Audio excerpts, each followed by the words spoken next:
خواتین نماز میں قیام اور سجدہ کیسے کریں؟ بنت خالد محمود سیالکوٹ سے۔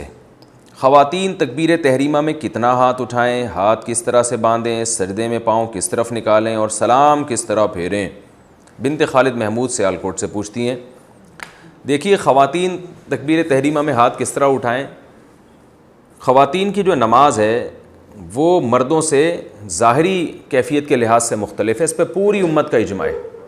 اس پر میں دلائل سے کئی بار ریکارڈنگ بھی کروا چکا ہوں۔ یہ اب شروع کیا ہے، فتاویٰ بعض علماء نے دیے ہیں کہ خواتین ایسے ہی نماز پڑھیں گی جیسے مرد نماز پڑھتے ہیں، اور دلیل یہ دیتے ہیں کہ رسول اللہ صلی اللہ علیہ وسلم نے فرمایا صلوا کما رأیتمونی اصلی، ایسے نماز پڑھو جیسے میں پڑھتا ہوں۔ تو ہم یہ کہتے ہیں یہ صرف نماز کے بارے میں نہیں ہے، حدیث میں بھی آتا ہے خذوا عنی مناسککم، حج ایسے کرو جیسے میں کرتا ہوں۔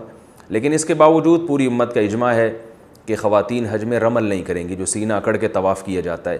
حالانکہ کسی حدیث میں نہیں ہے کہ خواتین رمل کریں یا نہ کریں، کہیں بھی نہیں ہے، لیکن اس کے باوجود چونکہ اس کا تعلق پردے سے ہے، عورت کی حیا سے ہے، تو پوری امت کا اجماع ہے کہ خواتین رمل نہیں کریں گی۔ صفا اور مروہ کی سعی، نبی صلی اللہ علیہ وسلم نے تو صفا اور مروہ کی سعی دوڑ کر کی ہے، کہیں بھی نہیں ہے حدیث میں کہ آپ صلی اللہ علیہ وسلم نے عورت کو دوڑنے سے منع کیا ہو۔ لیکن اب اس کے باوجود تمام امت کے علماء، جس میں ہمارے اہل حدیث علماء بھی شامل ہیں، وہ سب عورت کو صفا اور مروہ میں دوڑنے سے منع کرتے ہیں۔ حالانکہ ہمارے پاس نبی صلی اللہ علیہ وسلم کا اس بارے میں کوئی بھی قول موجود نہیں ہے، لیکن پوری امت نے اجماع کیوں کیا کہ بھئی عورت کا تعلق حیا سے ہے اور عبادت میں حیا کا عنصر جھلکنا چاہیے۔ اسی وجہ سے پوری امت آج تک اس پر اتفاق رہا ہے کہ عورت دوڑے گی نہیں۔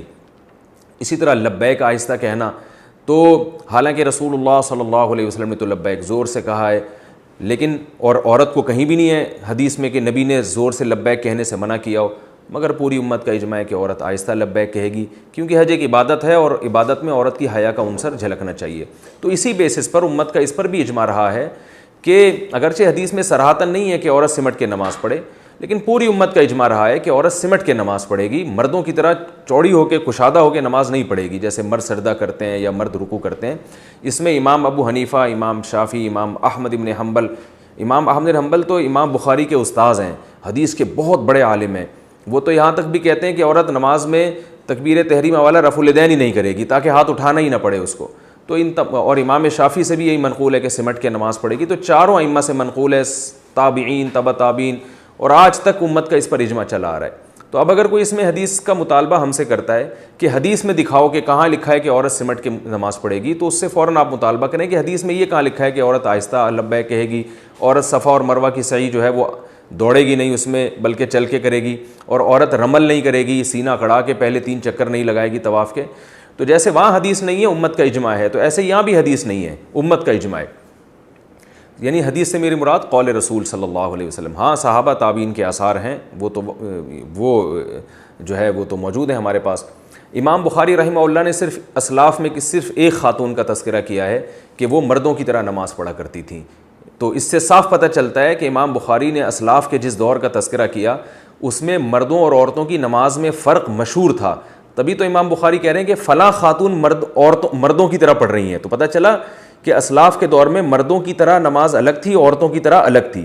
تو اس سے صاف پتہ چلتا ہے کہ ان عورت کے علاوہ جتنی عورتیں تھیں اسلاف میں، صحابہ اور تابعیہ، وہ ساری عورتوں کی طرح نماز پڑھ رہی تھیں۔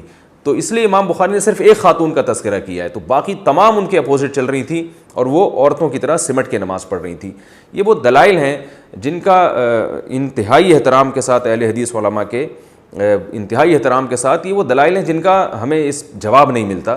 تو اس لیے یہ پوری امت کا اجماع ہے کہ خواتین جو ہے وہ سمٹ کے نماز پڑھیں گی۔ بعض حضرات تو اس میں تشدد برتتے ہیں اور حنفیہ کو بہت لتاڑتے ہیں کہ انہوں نے حدیث کی مخالفت کی اور عورت کو حکم دیا ہے کہ وہ سمٹ کے نماز پڑھے، حدیث کی مخالفت کی ہے۔ لیکن عجیب بات ہے کہ یہی حضرات امام احمد بن حنبل پہ کیوں اعتراض نہیں کرتے، یہ حضرات امام شافعی پہ کیوں اعتراض نہیں کرتے؟ امام احمد بن حنبل اور امام شافعی تو یہ حدیث اپنی مسند میں لے کر آئے ہیں کہ صلوا کما رأیتمونی اصلی، ایسے نماز پڑھو جیسے میں پڑھتا ہوں، اس کے باوجود اس کے خلاف فتویٰ دے رہے ہیں، اس لیے کہ انہوں نے اپنے زمانے میں دیکھا ہے، پوری امت کو ایک تواتر سے ایک عمل کرتے ہوئے دیکھا ہے، اور رسول اللہ صلی اللہ علیہ وسلم کی صحیح حدیث ہے لا تجتمع امتی علی ضلالہ، میری امت گمراہی پہ جمع نہیں ہوگی۔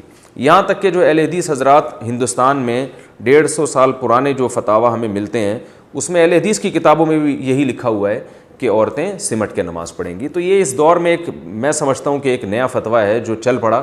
غلطی ہر انسان سے ہوتی ہے, لیکن ہمیں امت کے جو اجماعی مسائل ہیں ان میں انحراف نہیں کرنا چاہیے.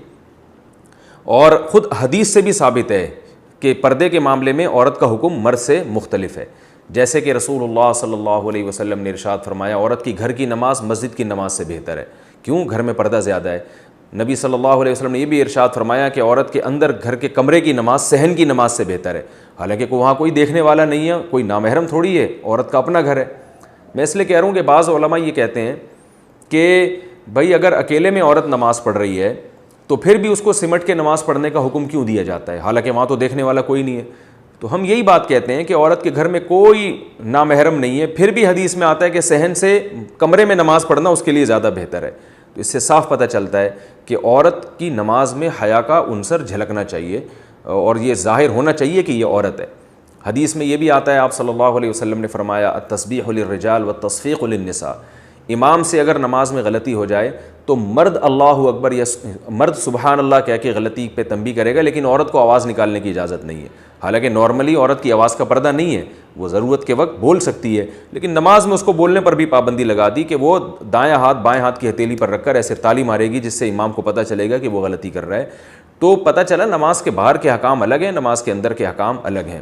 اسی طرح اور بھی ہمیں اس بارے میں روایات ملتی ہیں. حضرت عائشہ رضی اللہ تعالی عنہا نے جب عورتوں کی امامت کی تو بالکل صف کے بیچ میں کھڑے ہو کر نماز پڑھائی ہے.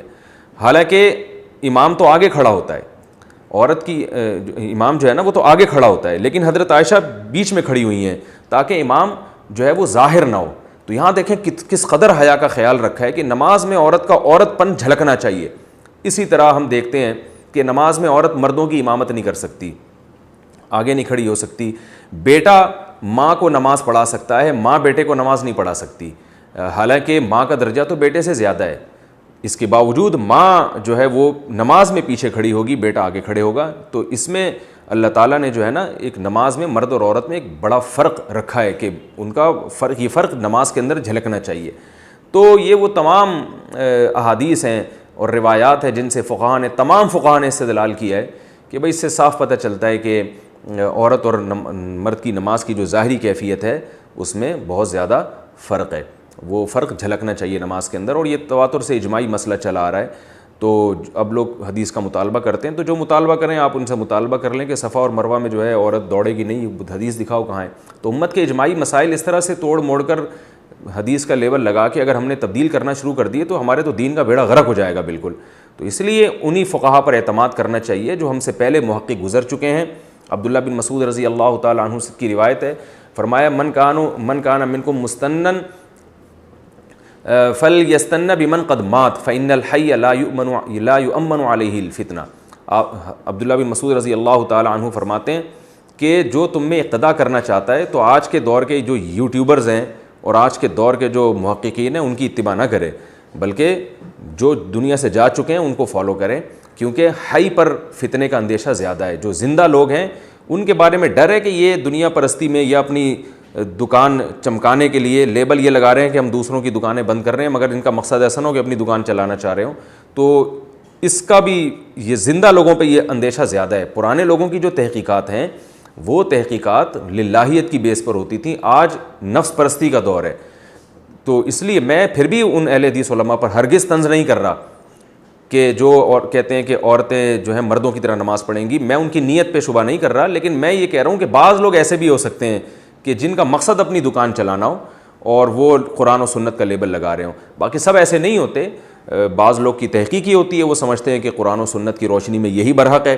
تو ہم یہ سمجھتے ہیں کہ جن کی یہ تحقیق ہے اور وہ اللہ کے خوف سے اور اللہ اس کے سامنے جواب دہی یعنی ان کے سامنے ہے, اس کے باوجود انہوں نے یہ فتویٰ دیا, تو پھر ہم سمجھتے ہیں ان سے یہ اجتہادی غلطی ہوئی ہے, اور اجتہادی غلطی پر بھی اللہ تعالیٰ نے اجر رکھا ہے. لیکن ہم عوام کو یہی کہتے ہیں کہ جو مجتہدین پہلے گزر چکے ہیں, ابو حنیفہ, مالک, شافعی اور احمد بن حنبل, جن کو پوری امت محقق مانتی ہے, ان کی ریسرچ کو آپ فالو کریں, یہ آپ کے لیے زیادہ بہتر ہے.